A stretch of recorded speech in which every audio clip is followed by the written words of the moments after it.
Hello. First thing that I would like for you to do is I want you to pause this and go get this document. This document is on Edline in your class under assignments. So go to your Edline, to your pre-cal class, go to assignments, and this will be the top document there. It's called Student Notes Sinusoidal Functions. I want you to go get this first so you don't have to write all of this down. So anyway, go ahead and pause and go get that, and I'll be here waiting on you. Don't worry about it. Okay, welcome back. So what we're going to do here is we're going to look at the word problem and we're going to answer some questions that you probably are. These questions on this document are things that you need to think in your head when you're working a word problem. So they're guiding you on how to approach these kinds of questions. So we've got a Ferris wheel, Texas State Fair. I wish I was there. And we've got some information about this Ferris wheel. It's called the Texas Star. And some important information about this from the official guide to the State Fair of Texas is that it has a diameter of 212 feet. And for some reason, you just happen to sit there and wait and see how long it takes for that thing to make one revolution, because you're just a math person. And you see it takes 82 seconds. Of course, if you don't, there you go. If you don't think this, this is anything that has to do with time is going to be associated with the period, and that's going to be the period that for our graph. The diameter, this is going to play around with our amplitude and our starting point, our vertical shift. So these are numbers that we're going to put in our equation. Luckily for us, the Texas Star doesn't come all the way down to the ground. It only goes down to 8 feet above the ground. Otherwise, the people that were in those cars would have a hard time with their feet if it came down and actually hit the ground. So this circle is 8 feet up off the ground. That's going to be our vertical shift. So anyway, we get into the Ferris wheel, and apparently we're stopped. You know, we don't just jump in there while it's moving, and we have to wait a few more seconds while other people load. And finally, it takes us 50 seconds to reach the top. So I guess we had to sit there for a few seconds. Let's go through these questions and answer them together. How high is the top of the Texas Star? Well, the diameter is 212 feet, but it does not start on the ground. It starts 8 feet off the ground. So the Texas Star is 220 feet up off the ground. This is going to be our crest or our peak. If you're a cosine person, this is a very important number for you. Alright, what time will your stopwatch read when you get back down to the bottom? Now, remember it took us 50 seconds to reach the top, and once we're at the top, we have to go halfway from top to bottom, and half of a full revolution, half of 82 is 41. I'm going to write top to bottom here next to that 41. So 50 plus 41, that is 91 seconds. And then how much elapsed time will it take to reach the top of the Texas Star for the second time? Well, here we can do one full period. It's 82 seconds, right? One full period. It took us 50 seconds to reach the top, and so it took us 82 seconds, or one full period, to reach there for the second time. All right. So let's see if we can't scroll down a little bit here. Now draw a sinusoidal graph of this situation. Label all critical points. So let's see what's going on here. We are going to have time down here on our x-axis, and on our y-axis we're going to have distance off the ground. And hopefully we never actually hit the ground, so we never want to be here at 0. What's the lowest we ever get? The lowest we ever get is can you still see it? It's just barely up there. It's 8 feet off the ground. And this first question we asked, how high is the top, is 220 feet. What is this range here from 8 to 220? Well, it's 212, which is exactly the diameter of the Ferris wheel. And one thing that we can do is we can start with the very first point that we have. It took us 50 seconds to reach the top, so let's just start from there. We can call this 50 seconds we were at the top, and then we go one full period before we reach the top again, So one full period later, 132 seconds is when we're at the top. And when were we at the bottom? See how these questions are helping me with my graph? We were at the bottom 91 seconds. And you can see that this is halfway between those two peaks. 50 plus 41 is 91. 91 plus 41 is 132. And so we've got this little cosine graph here. So we've got our beginning, 50 seconds later we were at the top, and 132 seconds, one full period after that, we were at the top again. 82 seconds later. So that's what we're dealing with. So that was, I'm not saying that that is easy, but, it's not real difficult to just pull some numbers out there. Some important questions here were how far would we eventually get up off the ground? That's going to be our maximum. When did that happen? When were we at the bottom? When were we back up at the top?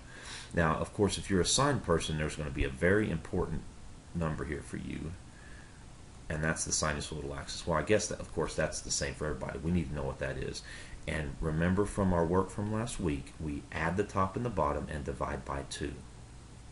This will give us our sinusoidal axis, which happens to be 114, because 220 plus 8 is 228 divided by 2 is 114. All right, so let's see if we can't go answer the next questions. Write an equation of this sinusoid. So I think that most of you on Friday seemed pretty happy with our writing the equations, at least once you saw the graphs. It wasn't too difficult. We're going to look at our sinusoidal axis. Sinusoidal axis is 114, and then we need an amplitude. How far up do we go from 114, or how far down do we go from 114? And that is a distance of 106. So that's going to be our amplitude. Our period is 82, and remember we had to do that period equals 2 pi divided by b formula. So if our period is 82 seconds, and we solve this for b, we're going to get pi over 41. So let's go back and write all this down. And I'm going to do a cosine graph. I'll start from this very first peak, so I'll have a horizontal shift of over 50. So my y equals sinusoidal axis, 114. See, our sinusoidal axis was 114, plus our amplitude, 106, and I'm going to do a cosine graph, and then b is pi over 41, and my phase shift was right 50 seconds. So what you can do with this is answer all of these questions. Predict your height above the ground when t equals 15 seconds. Let's write this more as like a distance and a time. What if I wrote this as distance above the ground equals 114 plus 106 cosine pi over 41 and then t minus 50. So predict your height above the ground when t equals 15 seconds. You're going to plug 15 in for t. And t equals 75 seconds, you plug 75 into t. And 5 minutes, we're going to, of course, do 5 times 60, which is 300 seconds. You plug that in for t. So let's see if we can't go do that real quick. Let's pull up our Smart View.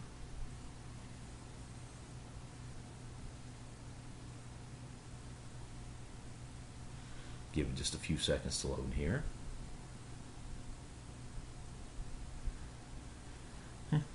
Should already had this up. I apologize.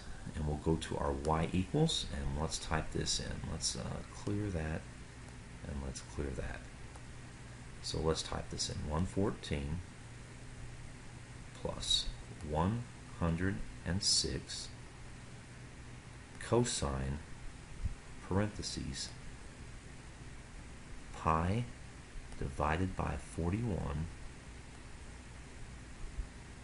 Make sure I didn't do 411 there. And then x minus 50. Close parentheses there. My window, I'm going to start x minimum, negative 10 is fine. My x maximum, let's look out about 400 seconds. And then X scale, let's go by hundreds.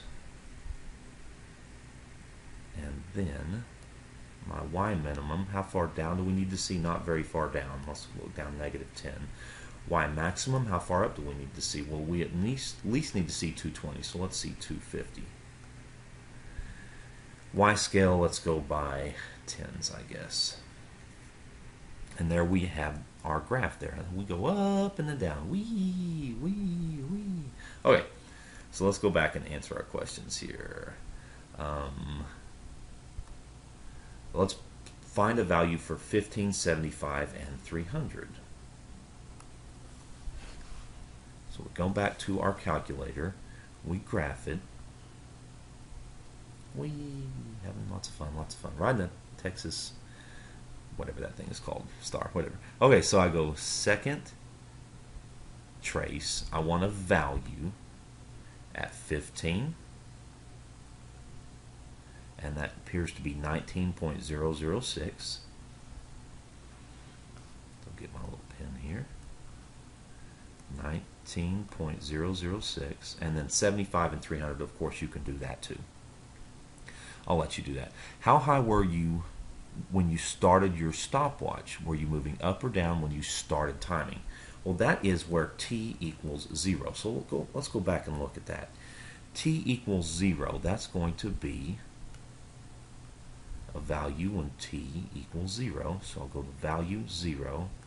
And you can see we were at 32 feet up. So I guess we were back a little bit before when we started. We probably didn't start right there at the bottom. So that's 32.222.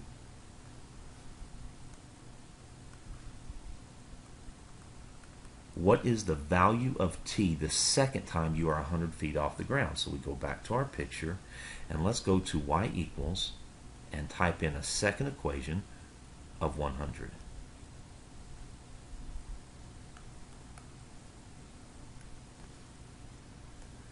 So we want to know, here's the first time we were at 100. We want to know the second time we were at 100. So I'm going to calculate an intersection. And I want to get over here to the second time here. About right there. That's pretty close. That's close to that second time. Enter, enter, enter. And we were waiting on my calculator here. Maybe I'm not waiting on it. Let's try that again. Calculate an intersection. First curve, second curve, guess. There we go. 109 seconds later. 109.771 seconds later. So we'll go back here and write that down. 109.771.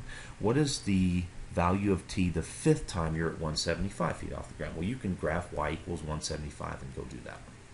So anyway, that's pretty much what you have to do. You're going to have to look at a word problem, write yourself an equation, and answer the questions. So I am not going to be there tomorrow. I'm not feeling really great today.